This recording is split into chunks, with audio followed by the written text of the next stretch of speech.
పేరు కాదు ఇవాళ కాంగ్రెస్ ను దెబ్బతీయడానికి చీకట్లో ఒప్పందం చేసుకొని దొంగ దెబ్బ కొట్టాలన్న కుట్రతోటి బీఆర్ఎస్ నాయకుని బీజేపీలకు పంపించి బీఆర్ఎస్ నుంచి ఒక డమ్మీ అభ్యర్థిని పెట్టి పాపం అతన్ని ఉత్తగా నిశానగా ఎక్కడైనా కొత్త భవనం మనం కట్టుకుంటే దాని ముందలో దిష్టి బొమ్మ పెట్టుకుంటాం మనం.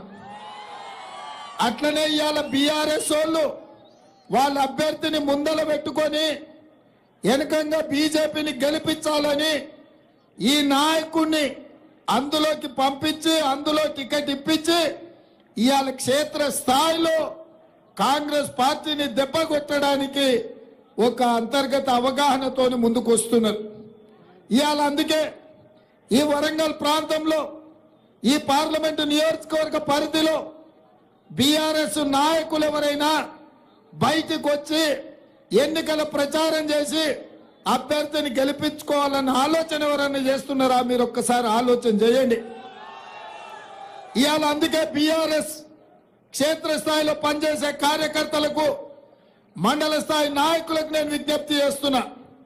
మీ కష్టాన్ని మిమ్మల్ని ఫనంగా పెట్టి మిమ్మల్ని వ్యాపార వస్తువుగా మార్చుకొని ఇవాళ ఆ పార్టీతో ఒప్పందం చేసుకొని నగదులు పంచుకొని నగదు నారాయణ రాజకీయం ఇవాళ మీ పెద్ద నాయకులు చేస్తున్నారు.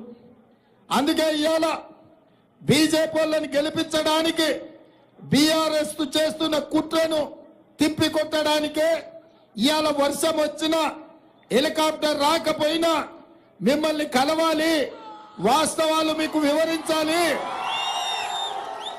ఈ వాస్తవం చైతన్యవంతమైన వరంగల్ ప్రాంత ప్రజలకు బిడ్డలకు చెప్తే మా ఆడబిడ్డలకు వివరిస్తే తప్పకుండా బీజేపీని బీఆర్ఎస్ ను కర్రు కాల్చి వాత పెడతారనే నమ్మకంతో ఇవాళ వర్షం వచ్చినా నేను మీ దగ్గరకు వచ్చిన మిత్రులారా ఇవాళ ఒక్కటే మాట, ఎందుకు ఇవాళ బీజేపీని గెలిపించాలి, ఎందుకు ఇవాళ బీజేపీకి ఓటు వేయాలి, బీజేపీ నాయకులు ఇవాళ ఈ ప్రాంతానికి జవాబు చెప్పాలి.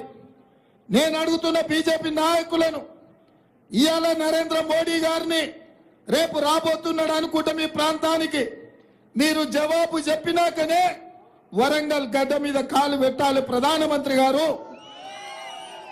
10 ఏళ్ల కింద రాష్ట్ర పునర్విభజన చట్టం 2014లో బయ్యారం ఉక్కు కర్మాగారం ఖమ్మం జిల్లాకి ఇచ్చిండ్రు. వరంగల్ జిల్లాకు కాచిపేట రైల్వే కోచ్ ఫ్యాక్టరీ ఇచ్చిండ్రు.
మిత్రులారా, ఆనాడు మన్మోహన్ సింగ్ గారు ప్రధానమంత్రిగా ఉన్నప్పుడు సోనియా గాంధీ గారు యూపీఏ చైర్పర్సన్ గా తెలంగాణ రాష్ట్రాన్ని ఇవ్వడమే కాదు, తెలంగాణ రాష్ట్రాన్ని అభివృద్ధి చేయడానికి అవసరమైన పరిశ్రమలు ఇవ్వాలి అని పునర్విభజన చట్టంలో ఖమ్మం జిల్లాకు బయ్యారం ఉక్కు కర్మాగారం ఇచ్చింది, కాచిపేటకు రైల్వే కోచ్ ఫ్యాక్టరీ ఇచ్చింది, రంగారెడ్డి జిల్లాకు ఐటీఐఆర్ కారిడార్ ఇచ్చిండ్రు, ఈ ప్రాంతానికి గిరిజన యూనివర్సిటీ ఇచ్చిండ్రు, మెదక్కు ఐఐఎం ఇచ్చిండ్రు, నల్గొండకు ఐఐటి ఇచ్చిండ్రు. ఇట్లా వివిధ అభివృద్ధి కోసం తెలంగాణ నిర్మాణం కోసం ప్రపంచంతోనే తెలంగాణ పోటీ పడే విధంగా ఆనాడు లోక్సభ రాజ్యసభలో చట్టాన్ని చేసి ఈ తెలంగాణకు బహుమతిగా సోనియా గాంధీ గారు ఇచ్చారు. నేను ఇవాళ అడుగుతున్నా, రేపు రాబోయే ప్రధానమంత్రి నరేంద్ర మోడీ గారిని మాకు బయ్యారం ఉక్కు కర్మాగారం ఇయ్యలే, మా కాచిపేట రైల్వే కోచ్ ఫ్యాక్టరీని లాతూర్కు తరలించకపోయిండ్రు, ఐటీఐఆర్ కారిడార్ ను రద్దు చేసిండ్రు, గిరిజన యూనివర్సిటీని 10 ఏళ్లు ఆలస్యం చేసి నిన్నగాక మొన్న మొదలు పెడుతున్నామంటారు. ఐఐటి ఐఎం ఏది ఇయ్యలే. చివరికి మా వరంగల్ స్మార్ట్ సిటీ విషయంలో కానీ అండర్ గ్రౌండ్ డ్రైనేజ్ విషయంలో కానీ కేంద్ర ప్రభుత్వం నిర్లక్ష్యం వహించింది. మా రామప్ప టెంపుల్ యునెస్కోలో చేరితే మీరు మాకు ఇచ్చిన నిధులన్నీ మా 1000 స్తంభాల గుడికి మీరు ఇచ్చిన గుర్తింపు ఏందని నేను అడుగుతున్నా. ఇవాళ ఏమి ఇవ్వకుండా మా వరంగల్కి అన్యాయం చేసి మా చైతన్యవంతమైన వరంగల్లో ఇవాళ ఎడ్డిదో గుడ్డిదో అనుకొని ఈ ఎన్నికల్లో వచ్చి గాడిద గుడ్డి ఇచ్చినా అని చెప్పి ఓట్లు అడుగుతావా అని నేను అడుగుతున్నా. నరేంద్ర మోడీ గారు, నీకు రాష్ట్రం అంటే, నీకు దేశం అంటే గుజరాతేనా?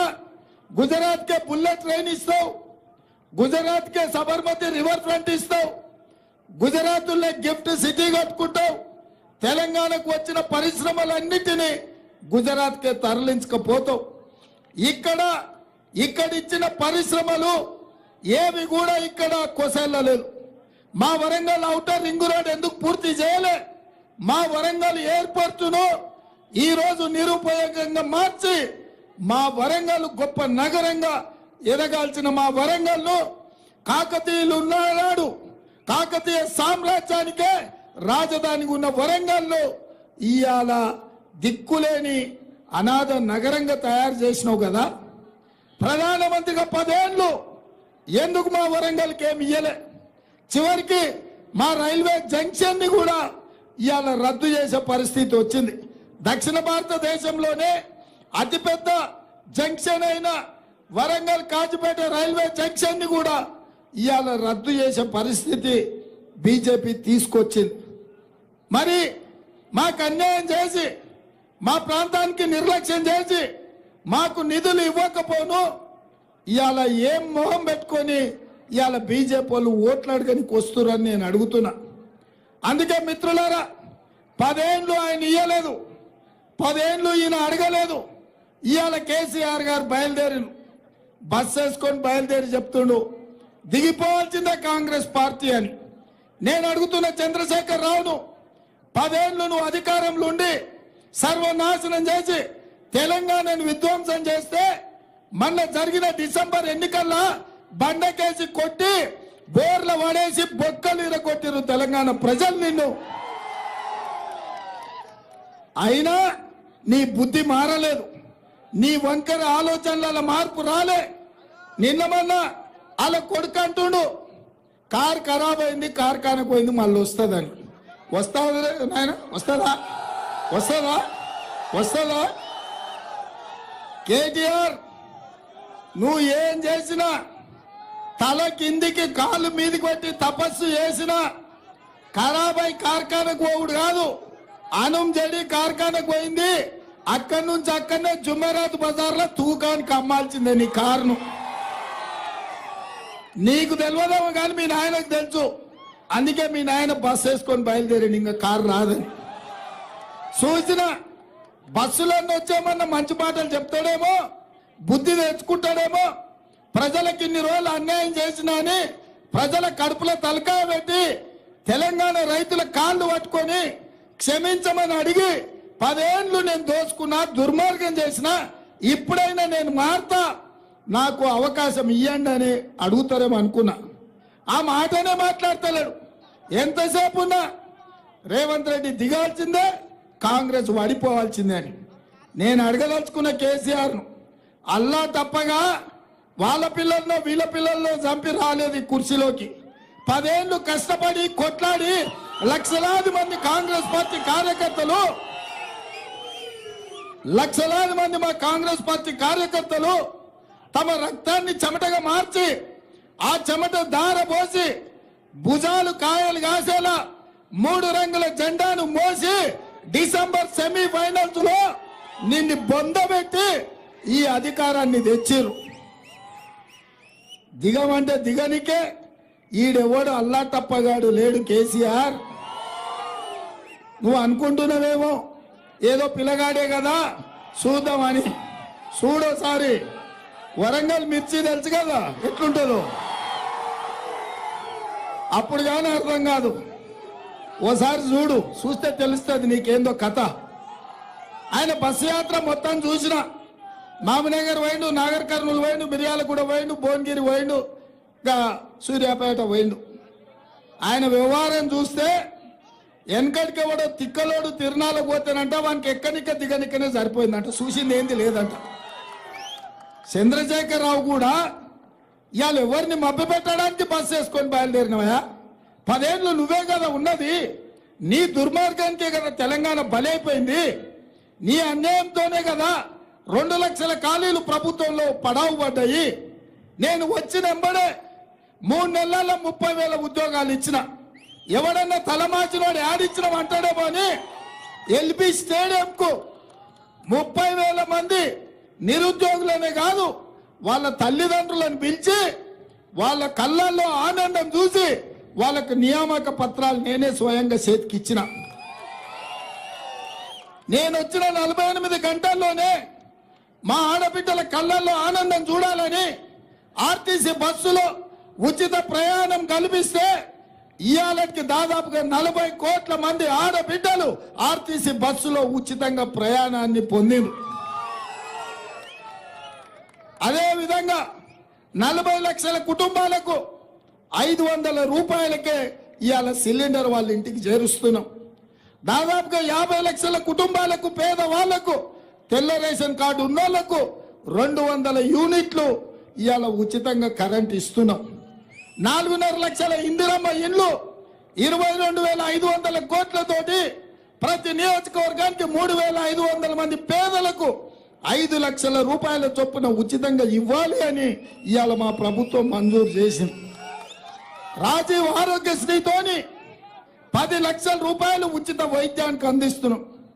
అత్యంత ముఖ్యమైన బీసీ జనాభా, రాష్ట్రంలో ఉన్న బీసీల జనాభాను మొత్తం లెక్క కట్టి కులాల వారిగా లెక్క తీసి వాళ్ళ దామాష ప్రకారం రిజర్వేషన్లు పెంచాలి, వాళ్లకు నిధులు ఇవ్వాలని నిర్ణయం చేసినాం. 100 రోజుల్లో ఇన్ని పనులు చేసిన నన్ను దిగిపోమంటున్నావు. మరి 10 ఏళ్ళు ఢిల్లీలో గద్దె మీద ఉన్న మోడీ గురించి మాట్లాడినవా ఎప్పుడన్నా? నువ్వు అడగకపోవడం వల్లనే కదా, నువ్వు అమ్ముడు పోవడం వల్లనే కదా, నువ్వు మోడీ కాళ్ళ దగ్గర తెలంగాణ తాకట్టు పెట్టినందుకే కదా వరంగల్కు రైల్వే కోచ్ ఫ్యాక్టరీ రాలే, ఖమ్మంకు ఉక్కు కర్మాగారం రాలే, ఐటీఐఆర్ కారిడార్ రాలే. 10 ఏళ్ళు ఉన్న మోడేమో 400 సీట్లు గెలవాలనంట. 100 రోజుల్లో ఇన్ని పనులు చేసిన కాంగ్రెస్ పార్టీ ఏమో గద్దె దిగాలనట. ఇదేనా నీ నీతి, నీ జాతి కేసీఆర్ అని నేను అడుగుతున్నా. ఈ నీతి లేనోడు, జాతి లేనోడు బిడ్డ బెయిల్ కోసం పార్టీని తాకట్టు పెట్టి వరంగల్ సీటును తెగ నమ్ముకున్న కేసీఆర్, నీ బిడ్డ బెయిల్ కోసం నీ కార్యకర్తల్ని తాకట్టు పెడితే నీ కార్యకర్తలు నిన్ను చూసుకుంటా ఊరుకుంటారు అనుకుంటున్నావా కేసీఆర్? నీ సంగతి నీ కార్యకర్తలు కూడా తెలుస్తారు. మా వాళ్ళకి నీ రంగు తెలుసు, నీ రుచి తెలుసు, నీ వాసన తెలుసు. అందుకే మా వాళ్ళు డిసెంబర్లో నిన్ను బండకేసి కొట్టిరు. ఇవాళ మిత్రులారా, డిసెంబర్లో నిజమే కొట్టింది. మా నారాజు మా రాజేందర్గా గెలిచినాం కదన్న, ఛాంపియన్షిప్ మనదే అంటారు అని జర రిలాక్స్ అయి పొద్దుగాల 7 గంటలకు లేచి పొద్దునే ఆర్ట్స్ కాలేజ్కి వాకింగ్ పోతుర్రు. నేను చెప్పదలుచుకున్న మా సోదరులకు, డిసెంబర్లో గెలిచింది సెమీఫైనల్సే, మనం ఫైనల్స్ ఇప్పుడు ఉన్నాయి. అస్సలు కథ ఇప్పుడు మొదలైంది. తెలంగాణ వర్సెస్ గుజరాత్, ఎవరు గెలుస్తాడో చూద్దాం. ఫైనల్లో ఆ పక్కన నరేంద్ర మోడీ, అమిత్ షా, ఈ పక్కన మీ అన్న ఉన్నాడు, రాహుల్ గాంధీ ఉన్నాడు. మే 13 తారీఖు నాడు జరగబోయే దంగల్లో ఈ ఫైనల్లో గుజరాత్ టీమును డక్అవుట్ చేసి చిత్తుగా ఓడించాల్సిన బాధ్యత ఇవాళ మన మీద ఉన్నది.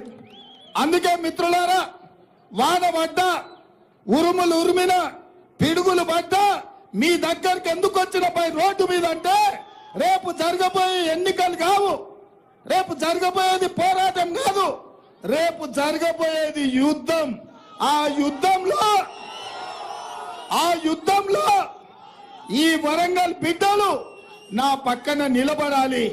ఈ యుద్ధంలో గెలవాలి, గుజరాత్ను ఓడించాలి.